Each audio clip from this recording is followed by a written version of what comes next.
भक्ति मित्रों, आज हम बात करेंगे धनतेरस की महिमा के बारे में। धनतेरस, जो कि कार्तिक माह की त्रयोदशी तिथि को मनाई जाती है, इसे धन और स्वास्थ्य का दिन माना गया है। कहते हैं इस दिन भगवान धन्वंतरी का प्रकट रूप आया और अमृत कलश लेकर आए। इस दिन हमारे घरों में साफ सफाई और दीप प्रज्वलन से न केवल घर में सुख समृद्धि आती है, बल्कि अंधकार और रोग भी दूर होते हैं। भक्तों, धनतेरस का पर्व हमें याद दिलाता है कि संपत्ति केवल सोना चांदी नहीं, बल्कि स्वास्थ्य और पुण्य भी है।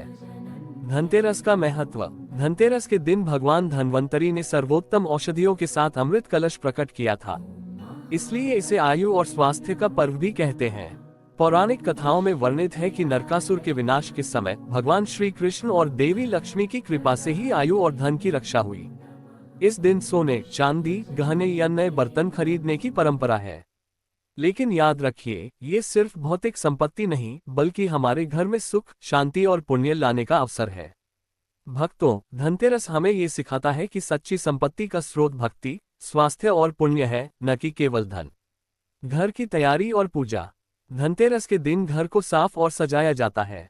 दीपक जलाकर मधुर गंध और श्रृंगार से घर को पवित्र किया जाता है। पूजा का विधान। 1. भगवान धन्वंतरी की तस्वीर या मूर्ति को स्थान दें। 2. लक्ष्मी और कुबेर जी की प्रतिमा या चित्र सजाएं। 3. सोना, चांदी और नए बर्तन आदि को पूजा के समय पास रखें। 4. दीपक जलाकर शुभकामनाएं और प्रार्थना करें। भक्ति मित्रों, ये समय अपने परिवार और स्वयं के लिए आभार व्यक्त करने और पुण्य अर्जित करने का भी है। कथा और लोक कथाएं। एक कथा प्राचीन है। एक भक्त धन्वंतरी की भक्ति करता था।